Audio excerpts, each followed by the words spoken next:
Bonsoir mesdames, messieurs et bienvenue à Perspective. Ce matin, pour la première fois, Benoît XVI a reçu le Conseil des communautés religieuses d'Israël, représentant les confessions principales du pays et une douzaine d'institutions religieuses.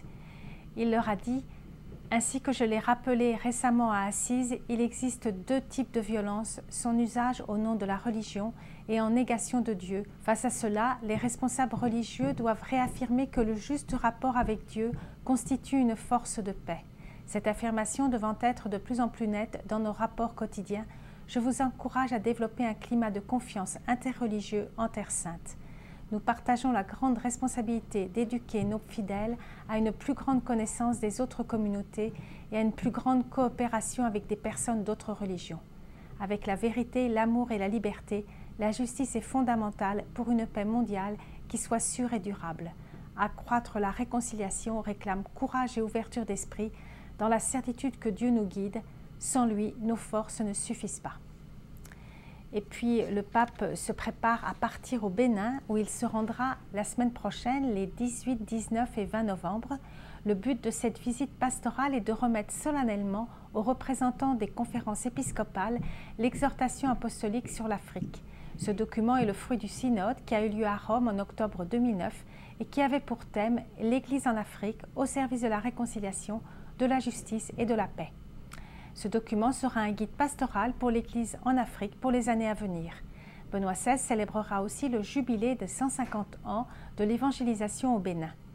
Le pape ira aussi se recueillir sur la tombe du cardinal Bernardin Gantin, un ami qu'il a bien connu à Rome, puisqu'il a occupé plusieurs postes au Saint-Siège et a été le doyen des cardinaux en 2002.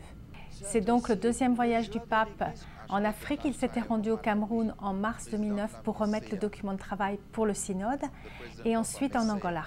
Nous diffuserons les principaux moments de ce voyage apostolique au Bénin. Vous pourrez voir le calendrier sur notre site et nous consacrerons un prochain Perspective Hebdo à cette visite au Bénin. Et puis Benoît XVI pourrait bien se rendre au printemps prochain au Mexique et à Cuba.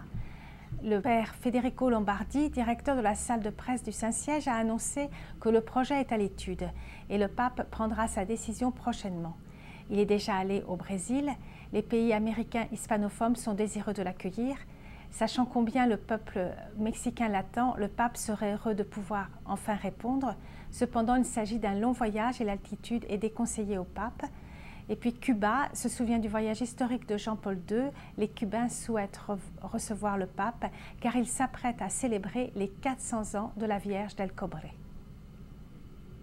Et puis au Québec, le diocèse de Saint-Jérôme renouvelle son site internet à l'adresse diocèse-stj.ca. Ce site est plus convivial et permet de repérer facilement les informations. Monseigneur Pierre Morissette, évêque de Saint-Jérôme, a une section Monseigneur en parle, où il traite de différents sujets. Il invite à voir l'avenir. Dans la rubrique événements, on peut trouver le lancement du livre Patrimoine religieux du diocèse de Saint-Jérôme de M. Germain Beauchamp, photographe, qui aura lieu le 15 novembre prochain à 18 h à l'église Saint-Eustache, en présence de Monseigneur Pierre Morissette. Et puis un nouveau logo a également été créé, représentant différentes personnes unies par leur foi, par le message de Dieu qu'elles portent. Voilà, c'est tout pour aujourd'hui. À la prochaine.